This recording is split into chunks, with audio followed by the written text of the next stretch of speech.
Hello everyone, and welcome to another episode of Daily Gwei Refuel, where I recap the latest news in the Ethereum ecosystem. I'm your host, Anthony Sassano, and today's the 12th of June, 2023.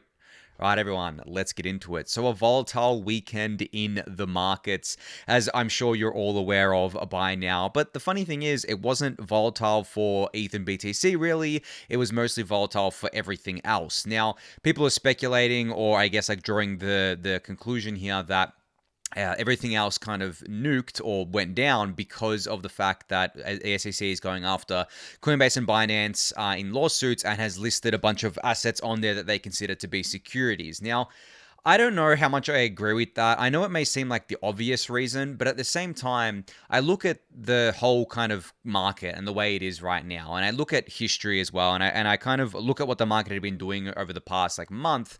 A lot of these coins, not ETH and BTC, but a lot of these other things had already been bleeding and going down a lot, quite a lot actually, for at least a month. I mean, I don't know off the top of my head how long they had been kind of bleeding for here, but if I quickly just bring up the chart, I can see here it's more than a month that they had been going down. I think they'd all been in a downtrend since like at least March, right? So definitely more than a month. I mean, I'm losing track of time here generally. But you know, they obviously went down a lot over the weekend, but I think that the SEC stuff just acted as a nice little catalyst, a nice little narrative to lead to that dump there. Now, for those of you who haven't kind of like checked this, these assets basically have reset all of their price gains from this year. So I think most of them are at their year opening and what they started the year at price wise, and a lot of them are below there as well, below that price as well. So some of them are back to their, I guess, lows from last year. So that craziness happened. You know, it was quite scary, I think, for a lot of people because maybe they weren't used to that sort of stuff. I mean, it's funny because maybe you should be used to that by now, considering you're still in this market in a deep bear market. But yeah, and what I found funny was the mood on Twitter. I think that, you know, there are a lot of people going, why are we nuking? And I made a kind of joke about this, saying that there weren't that many people asking it, but then as I think it was because the dump happened when a lot of people were sleeping. Then as they woke up, they're like, what the hell happened to my coins, basically? And people were saying, why is everyone complaining? There's no nuke, because they were only looking at ETH and BTC. Well, the thing is that not everyone just holds ETH and BTC or ETH or BTC, right? They hold, you know, they probably hold ETH and BTC, and they probably hold a lot of other assets as well. And obviously, depending on how they're weighted in those assets, it'll affect their portfolio in different ways. Like if you're like 50% ETH and 50% one of these other coins that went down 30%, then obviously you're going to take a pretty big hit in your portfolio there as measured in both ETH and USD. So that's why I think we saw a lot of that over the weekend. But yeah, as I said, in terms of reasoning behind it, I really do think that the SEC stuff was just a narrative because it wasn't just the coins that were listed in the SEC lawsuits. It was pretty much everything except ETH and BTC. Now, of course, some of those coins that were listed went down more than the others. But again, I think that's just a convenient narrative for traders to use and for people who love the volatility to use in order to kind of capture that volatility. I've talked about this a lot on the refill before about how in markets like this, any volatility is welcome for traders because obviously they can't make money unless things are volatile. So they take advantage of that. They push their own narratives. I mean, it really is just like the bulls in reverse. It's the polar opposite, right? Like the bears. I mean, these traders, I wouldn't even consider them bulls or bears. They're just traders. They will trade whatever the trend is. They'll trade whatever their strategy tells them to. They're not really married to any bags, at least the good traders, right? Some of them will definitely marry the bear market and basically not be able to get themselves out of it, but that's a conversation for another time there. But that's kind of my view on how this all played out over the weekend. I know it was kind of a crazy dip there or dump there, but nothing we haven't really seen before. But I just think it caught a lot of people off guard because ETH and BTC didn't really go down. They did go down a little bit, but not 30%. I mean, if ETH and BTC went down 30% or 20%, even 10% in a day is pretty big. But like 20%, that would be huge for ETH and BTC. But obviously for a lot of these other coins that have much smaller market caps, much less liquidity, it's not really something to be concerned about because they can go back up as fast as they went down. Like, you know, and the funny thing is that when the bull market comes back, I don't expect a lot of these assets to ever reach their all-time highs against ETH or BTC again. I don't even expect a lot of them to reach their all-time highs against USD. There are so many of them that will probably not even pump unless it's like the last week of the next bull market. But there are quality assets out there. And I'm not going to list them because I don't like putting my weight behind any one asset except ETH, and I don't like looking like I'm giving investment advice or shilling anything. But there are definitely a lot of great assets out there that I think that if you were to buy them and hold them for the long term, you could do relatively well with them. But that's up to you, right? You have to do the research. You have to be convicted on them. You have to sit through the volatility because the funny thing is that ETH, right, just as an example, in 2018, went down 94%, right?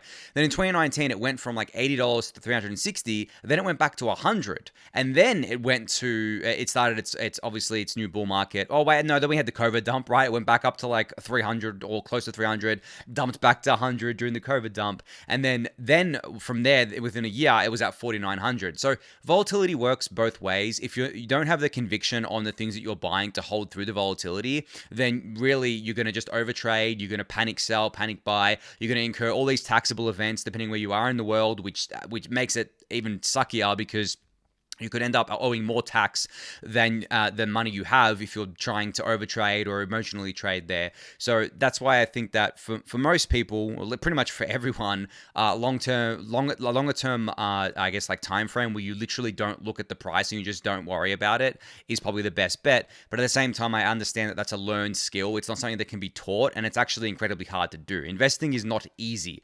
Bull markets in crypto make it seem like it's easy. Random meme coin pumps make it seem like it's easy, but people, you even just taking the meme coin pump for example, like not only do you have to buy the coin at pretty much day zero when it goes live to get that 1000x that everyone talks about, but you have to hold it to 1000x, right?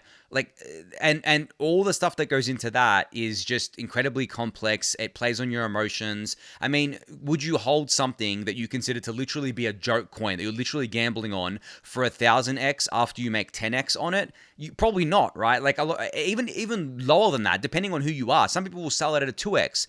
You just got to remember that people will have different views on things and have different targets. Some people will have a target to get really rich off this thing and will hold it no matter what.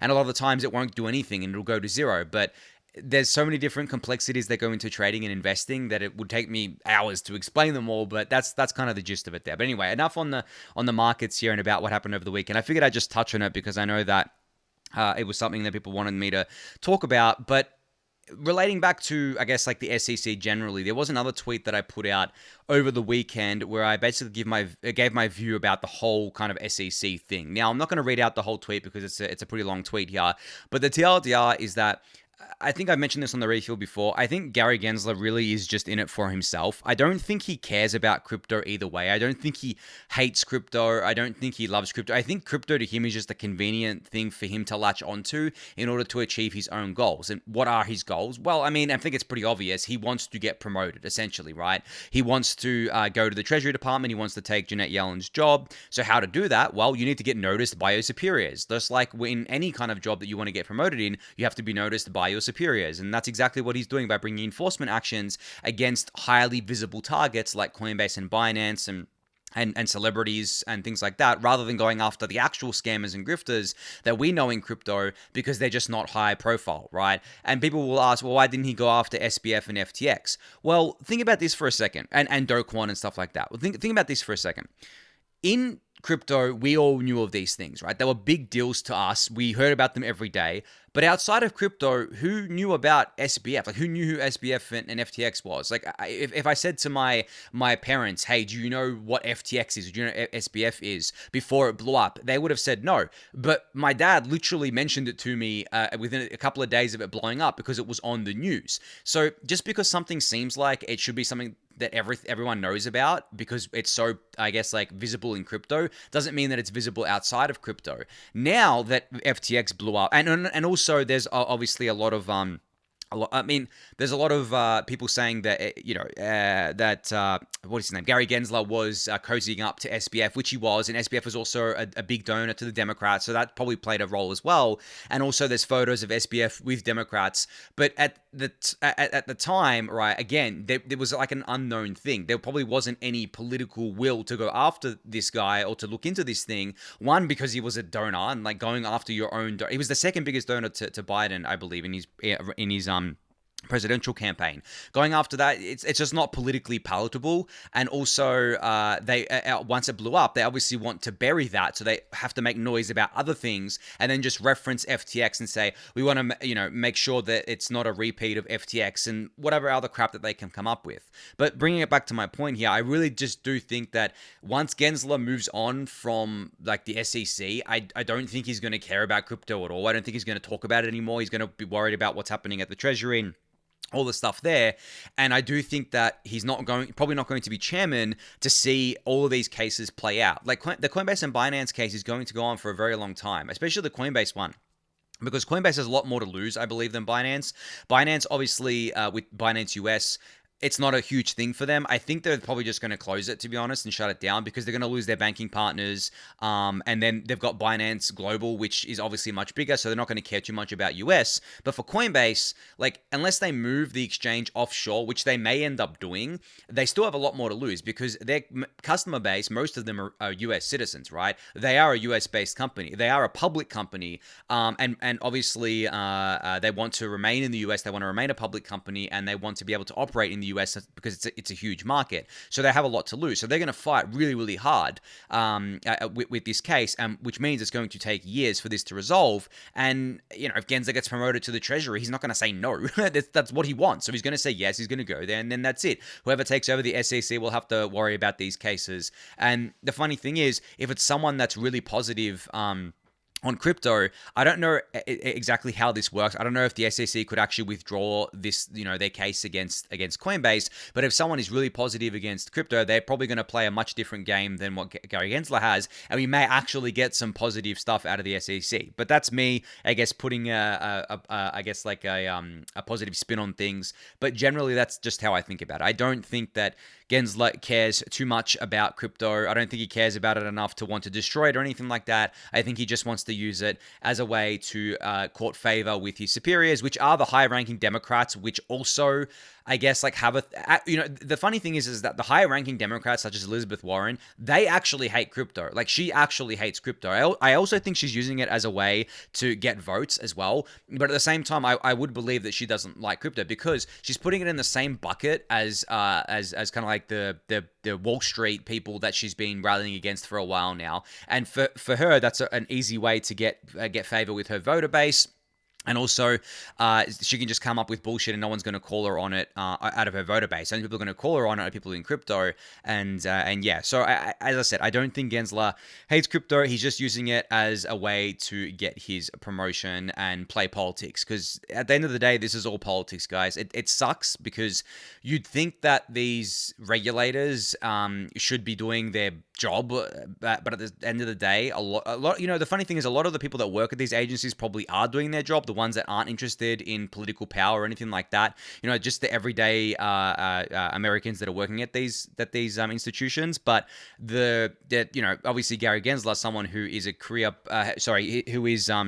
who's already rich, came from JP Morgan, wants to progress up the political ladder, he's not going to stop at the SEC when there is much bigger fish to fry. So that's what I think he's doing there. But anyway, you can read my tweet. It's got a little bit more information about this. I'll link it in the YouTube description below. But now I'm going to move on from all this market and regulatory talk into some Ethereum-related news. So Vitalik published a blog post over the weekend titled "The Three Transitions," in which he describes three major transitions that the Ethereum network needs to undergo, or is in the process of undergoing, in order to become the Ethereum network that will, I guess, service the world and become somewhere that a lot of people can use, basically mass adoption of the network. So these three transitions include the layer 2 scaling transition, so everyone moving to rollups. That one's pretty obvious, right? We all know about that. We all know that L1 is always going to be relatively expensive, so we need to make sure that we scale via rollups, and then end users will sit at rollups, and that's how and then higher layers than that,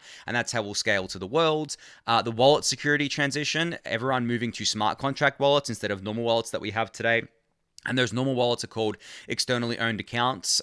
So we need to move to smart contract wallets such as, the Gnosis Safe or an Argent wallet, Sol wallet. There's a fair few of these things actually now getting developed. And that's not happening as fast as I think people wanted it to happen, but it is happening, right? It is happening in the background. It needs to get cheaper though. That's one thing that I've mentioned before, is that the reason why it hasn't happened very quickly is because it's too expensive to create a smart contract wallet on layer 1. So we need obviously to deploy these things to L2 and then get users on L2 and then make it the default for them, which is I guess on the wallet providers. If Uniswap wallet had launched as a smart contract wallet only, we would have seen a huge uptick there. But I understand why they didn't launch as a smart contract wallet, because they're trying to service L1 for now. Obviously they're servicing L2 as well, but most of the activity is still on L1, so it makes sense there. And then the privacy transition. Obviously, privacy is critical to anything that we do with Ethereum. No companies, no corporates, no institutions are going to use Ethereum in any serious way unless they can have privacy. A lot of people hate the fact that they don't have privacy. They use Ethereum because I guess like there's opportunities for them to make money, and they see value in using the network, even though it doesn't have privacy. But imagine if we did have privacy, right? Imagine if we had privacy by default on these L2s, and that's what Aztec is doing with their new L2 network. But that's another key transition that needs to happen here. Now, Vitalik's blog post goes into detail about each of these things, and you can read it. I'll link it in the YouTube description below. But I'm glad that he's calling this out, because I think that those are, like, besides the wallet security transition, I think the other two things is something that I've been harping on about for a while now. I've said that L2 scaling and privacy are the two things that I'm most focused on, and think two of the things that are most important to get for the Ethereum ecosystem to work on in order for us to scale to the world, because there are different upgrades within the Ethereum ecosystem. Different types of upgrades, I should say. So there are the types of upgrades that affect end users, and then there are the types of upgrades that don't directly affect end users but are needed for the health of the network. So for example, the merge didn't affect end users at all. Like, end users wouldn't have felt anything different about the merge, but obviously the merge was done for the health of the Ethereum network, to transition it to proof of stake, and for a bunch of obviously other reasons there, but end users aren't feeling that. Same regular end users. If you're a ETH staker, you probably felt it because you got more APR because the execution layer rewards were going to you. But I'm talking about just the regular everyday users that are swapping tokens on Uniswap and stuff like that. They didn't feel anything with that transition, right? And then you have kind of like the end user facing transitions like EIP 4844. When that goes live, or I should say upgrades, end user facing upgrades, when 4844 goes live, people are going to feel that on layer 2s. Once the layer 2s obviously integrate them themselves, they're going to feel that. Just like with Bedrock going live on Optimism, fees were reduced by at least 50%, and users felt that, right? That was an upgrade for them. That wasn't just it was obviously an upgrade for the protocol as well, but the end users felt that. It wasn't just a protocol-specific upgrade. So there are multiple things happening here, but the L2s obviously is where all the user-facing stuff's going to be happening. So those things are critical, and obviously privacy is critical in that respect as well there. So I'm glad Vitalik called both of those things out. The smart contract wallet thing is something that I really definitely should be paying more attention to and talking more about. I think it's something that I haven't talked about that often, just because I know that we're not there yet. It's not at the point where I can basically tell people, hey, go use this wallet instead of your normal wallet because of this, and this reason. On L1, it's cost prohibitive for a lot of people. On L2, there's still not a great ecosystem there that supports it just yet. And I think that we need much better interfaces to use these things as well. Like, Gnosis Safe is great, but I think it's quite clunky and quite complicated for just regular end users. Whereas something like a Coinbase wallet is really dead simple, or a Uniswap wallet or a Rainbow wallet. When those things integrate smart contract wallets, I think that's when we're going to see an uptick there. And it may be when I start talking about it more. But in terms of like the L2s and privacy stuff, even the privacy stuff, I mean, we're not there yet. Obviously, Tornado Cash was so much of a success that the US felt the need to sanction it because it worked so well. But also, it obviously has been neutered, unfortunately, for a lot of people, because if you're in the US and you use Tornado Cash, obviously there are dire consequences for doing that, but it still works, right? And that technology is still there. So then you have something like Aztec using similar technology, building out their thing, which isn't live yet. They did have something live, but they've shut that down, the Aztec money stuff. But now they're building out their privacy-preserving L2. So I think we'll get there with privacy as well. But yeah, generally, these three things are critically important for the health and growth of the Ethereum network. And you can check out Vitalik's post, which I'll link in the YouTube description below for you. All right, Tony here has shared something not from the mevboost.pix website today, but basically this is a HackMD post that he published alongside Light Clients and Julian here. So he says here, with EIP 1559, zero gas transactions are no longer possible. And the authors here reintroduced them by implementing a proof of concept for a gas ticketing service. It uses blind signatures to fund unfunded accounts in a privacy-preserving way, and this was a hackathon project that they all hacked on here. So it's called Gas Ticketing, a Backstage pass to Ethereum. The TLDR is that users buy tickets from coordinators that, when redeemed, fund an unfunded externally owned account or I guess like regular Ethereum address, this while maintaining privacy so that not even the coordinator knows who has bought the redeemed ticket. So this I would bucket into one of those more exotic privacy tools out there that I think that not a lot of people really thought about. And I think the reason why these guys thought about this is because Julian and Light Clients are Ethereum core developers. They literally work at on Geth, on Go Ethereum.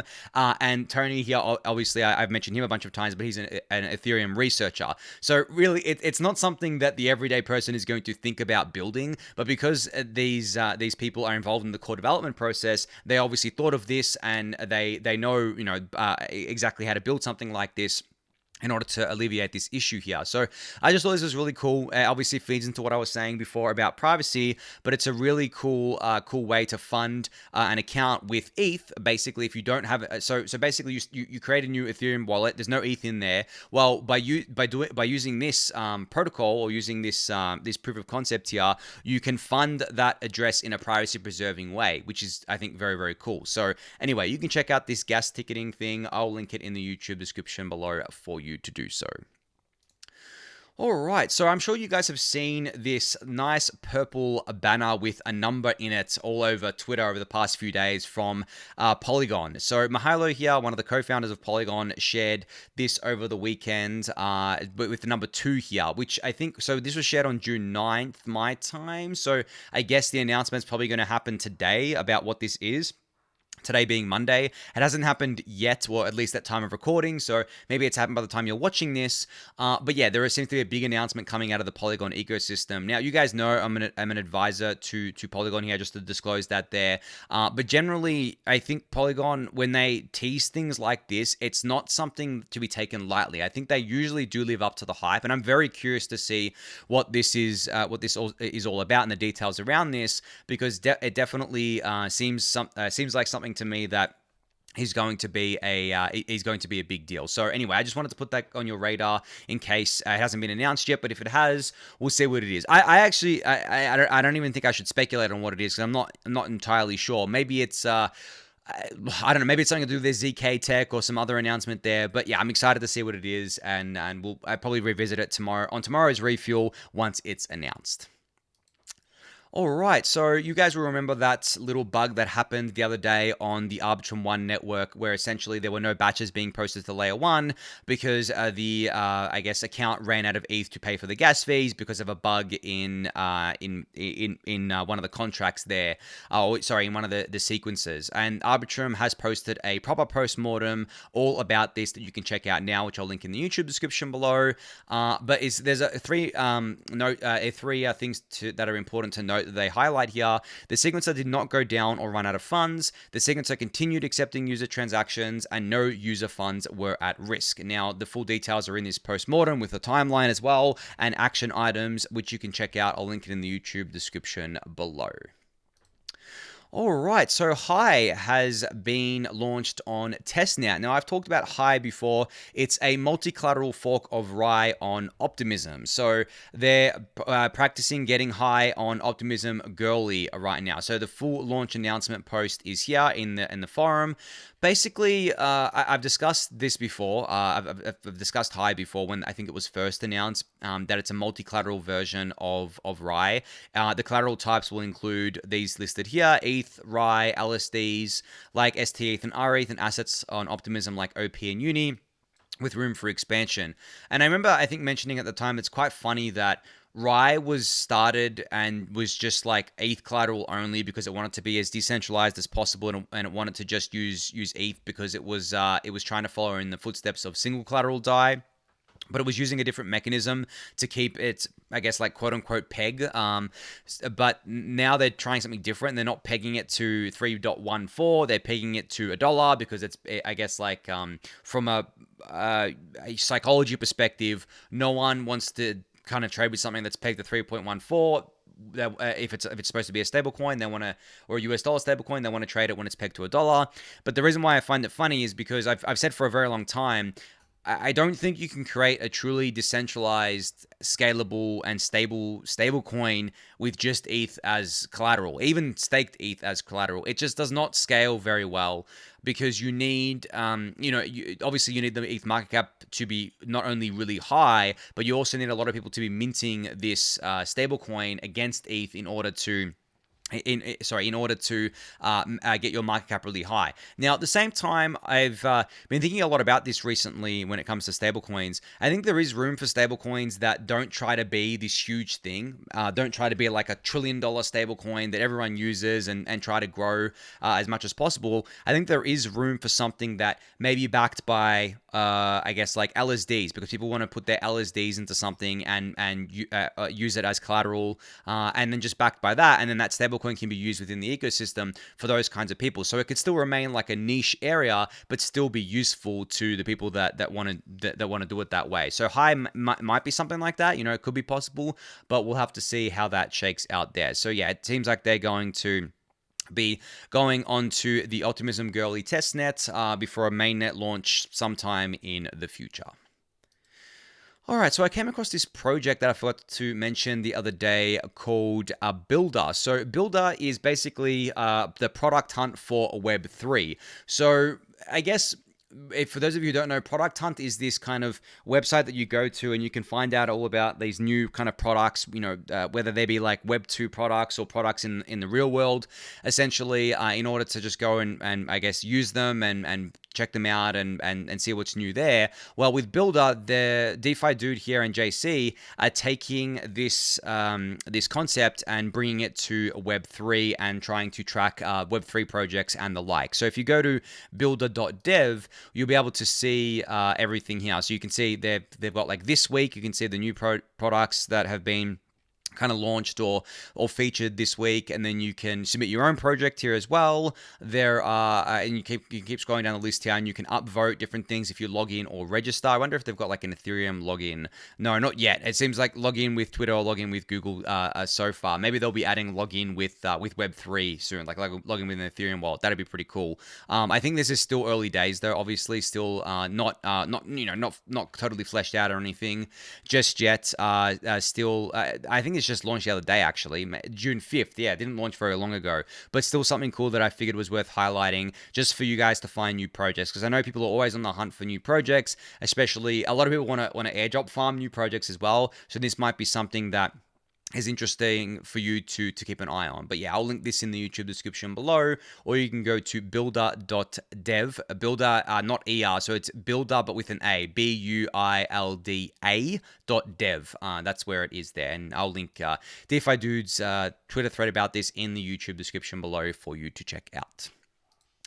All right, last up here, you guys will remember that the Ooki DAO, I guess DAO was pursued by the CFTC quite a while ago now. So there was a case brought against Ooki DAO. I can't remember the exact case, but essentially there's an update on the, from this case over the weekend. So there's a tweet here from Gabrielle that said, "I'm seeing some misleading takes on yesterday's Ooki DAO decision. Here are some notes clarification from my understanding." So there was a default judgment made. So Ooki DAO didn't defend itself, so the CFTC won the case without needing to prove its theories, which means that there's limited precedential significance here because of the fact that, like, literally Ooki DAO didn't defend itself. So really, as Gabe said here, it's a default judgment. CFTC won by default because of that. And then Gabriel continues by saying, "No Ooki DAO members were held to be personally liable for anything. I can't stress this enough. Nearly every commentator is getting this wrong. Ooki DAO itself was held to be liable for the alleged violations, not its members." And the judge held Ooki DAO is an unincorporated association under California law. And California has several types of unincorporated associations. Some can impose personal liability on members sometimes. The judge did not decide Ooki DAO's type of unincorporated association or potential for member liability. So the results were that CFTC has a judgment against Ooki DAO itself for $645,000, but no clear path to getting paid that dollars out of Ooki DAO's property, which is the tokens in the treasury, obviously. And Ooki DAO is enjoined from continuing to run the Ooki protocol, which likely means must block US users or shut down. And the CFTC can get Ooki DAO's website taken down, perhaps by providing a notice of the order to ICANN and seizing the domain, but potentially through other means as well. So yeah, I mean, it seems like a non-case here in terms of the precedent that it sets for any future actions against DAOs, since it was a default judgment. So that's, I guess, probably, I don't know if this will be the end of this case here, but yeah, unfortunately, there's not much more to say about this case other than the CFTC won by default because Ooki DAO did not defend itself. But yeah, just figured I'd update you guys on that one. But I think on that note, that's going to be it for today. So thank everyone for listening and watching. Be sure to subscribe to the channel if you haven't yet. Give it a thumbs up, subscribe to the newsletter, join the Discord channel, and I'll catch you all tomorrow. Thanks, everyone.